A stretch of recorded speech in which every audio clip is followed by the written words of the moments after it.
गुरुकुल, ये शब्द सुनते ही क्या ख्याल आता है? शायद प्राचीन ऋषि मुनि, आश्रम और पेड़ों के नीचे चलती कक्षाएं, है ना? लेकिन सोचिए, अगर यही गुरुकुल परंपरा आज के जमाने में महिलाओं को सशक्त बनाने का एक मॉडर्न जरिया बन जाए तो? आज हम गुजरात के पोरबंदर में एक ऐसे ही अनोखे गुरुकुल की कहानी में गोता लगाएंगे, जो हमारी प्राचीन परंपरा को आज की जरूरतों के साथ जोड़ रहा है। तो ये गुरुकुल परंपरा आखिर है क्या? देखिए, ये सिर्फ एक स्कूलिंग सिस्टम नहीं है। ये एक ऐसा माहौल है, एक ऐसा घर जहां गुरु और शिष्य एक साथ रहते हैं। यहाँ शिक्षा सिर्फ किताबी ज्ञान या परीक्षा पास करने तक ही सीमित नहीं है, बल्कि इसका मकसद है एक अच्छा इंसान बनाना। एक ऐसा इंसान जिसके पास ज्ञान के साथ साथ संस्कार भी हों। ये आपसी विश्वास और सम्मान पर आधारित एक पूरी जीवन शैली है। तो आज की हमारी पड़ताल में हम क्या-क्या देखने वाले हैं? हम समझेंगे कि ये मॉडर्न गुरुकुल सिस्टम क्या है, कैसे ये महिलाओं की पीढ़ियों को सशक्त कर रहा है और वो कौन से मूल्य हैं जिन पर ये पूरा कैंपस बना है। इसके अलावा हम इसके एकेडमिक प्रभाव, एक बहुत ही ईमानदार मूल्यांकन और भविष्य के लिए इसके रोड मैप पर भी नजर डालेंगे। तो चलिए, अब सीधे चलते हैं हमारी कहानी के केंद्र में, पोरबंदर, गुजरात में स्थित गुरुकुल महिला आर्ट्स एंड कॉमर्स कॉलेज। ये संस्था इस बात का एक जीता जागता सबूत है कि कैसे हजारों साल पुरानी परंपरा को आज की दुनिया के लिए भी उतना ही प्रासंगिक बनाया जा सकता है। जरा सोचिए, 57 साल पहले 1966 में एक मिशन के साथ एक बीज बोया गया था, और आज वो बीज एक विशाल पेड़ बन चुका है, जिसके नीचे 600 से ज्यादा छात्राएं ज्ञान हासिल कर रही हैं। ये 57 साल की एक विरासत है, खासकर ग्रामीण भारत की बेटियों को आगे बढ़ाने की, उन्हें सशक्त बनाने की। बातें तो बहुत अच्छी हैं, लेकिन असली असर तो आंकड़ों में दिखता है ना? तो चलिए अब जरा नंबर्स पर नजर डालते हैं।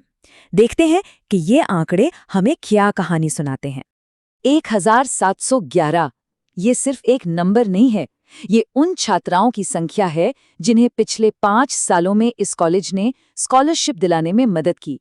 मतलब 1700 से ज्यादा सपनों को पैसों की कमी के कारण टूटने नहीं दिया गया। ये एक बहुत बहुत बड़ी बात है। और कहानी यहीं खत्म नहीं होती। यहाँ से पढ़ने वाली लगभग आधी छात्राएं, यानी करीब करीब 50% आगे की पढ़ाई के लिए जाती हैं, हायर स्टडीज के लिए। ये दिखाता है कि ये कॉलेज सिर्फ एक डिग्री नहीं, बल्कि आगे बढ़ने की महत्वाकांक्षा और आत्मविश्वास भी देता है। और पढ़ाई का अंतिम लक्ष्य क्या होता है? अपने पैरों पे खड़ा होना। कॉलेज के प्लेसमेंट सेल ने 105 से ज्यादा छात्राओं को अच्छी जगहों पर नौकरी दिलाने में मदद की है। मतलब यहाँ से शिक्षा पूरी करके वो सीधे अपने करियर की एक ठोस शुरुआत करती हैं। लेकिन जैसा मैंने कहा, ये गुरुकुल सिर्फ आंकड़ों और डिग्रियों की जगह नहीं है। इसकी असली आत्मा तो इसके माहौल में, इसकी संस्कृति में बसती है, जो इसे कॉलेज से कहीं ज्यादा एक घर जैसा बनाती है। ये देखिए, ये सिर्फ एक मिशन स्टेटमेंट नहीं है, ये इस संस्था की धड़कन है।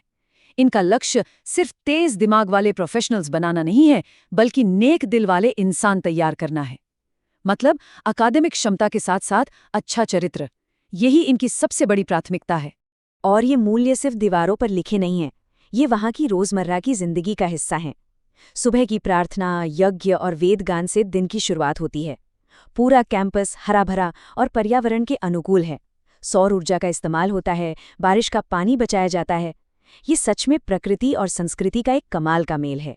तो सवाल ये उठता है कि ये जो मूल्य आधारित माहौल है, इसका पढ़ाई लिखाई यानी एकेडमिक्स पर क्या असर पड़ता है। चलिए देखते हैं कि यहाँ शिक्षा असल में कैसी दिखती है। पिछले सिर्फ 5 सालों का रिपोर्ट कार्ड देखिए। 3 अंतर्राष्ट्रीय सेमिनार, 47 रिसर्च पब्लिकेशंस, 155 इंटर्नशिप्स। ये आंकड़े बताते हैं कि यहाँ सिर्फ पढ़ाया नहीं जाता, बल्कि ज्ञान को बनाने और उसे आगे बढ़ाने पर भी जोर दिया जाता है। और तो और 22 राष्ट्रीय और अंतर्राष्ट्रीय संस्थानों के साथ इनके सहयोग, इनकी सोच और पहुंच को दिखाते हैं। अब कोई भी संस्था परफेक्ट नहीं होती, और इस कॉलेज की सबसे अच्छी बात यह है कि वो ये जानता है। उन्होंने अपनी ताकत, कमजोरियों, अवसरों और चुनौतियों का एक बहुत ही ईमानदार मूल्यांकन किया है, जो दिखाता है कि वो हमेशा बेहतर बनने की कोशिश में लगे रहते हैं। तो ताकत क्या है? सबसे पहली और सबसे बड़ी ताकत है 57 सालों का अनुभव, साथ में इनके ग्लोबल कनेक्शंस, मॉडर्न सुविधाओं से लैस कैंपस और स्किल बेस्ड कोर्सेज इन्हें बाकियों से अलग खड़ा करते हैं।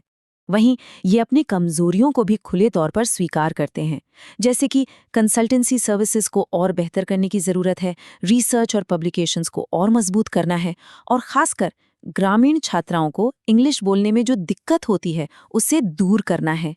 लेकिन हर कमजोरी अपने साथ एक अवसर भी लाती है ना? कॉलेज नए जॉब ओरिएंटेड कोर्स शुरू कर सकता है, ऑनलाइन एजुकेशन का फ़ायदा उठाकर दुनिया भर के बेस्ट प्रोफेसर्स को बुला सकता है और अपनी पहुंच को और भी बढ़ा सकता है।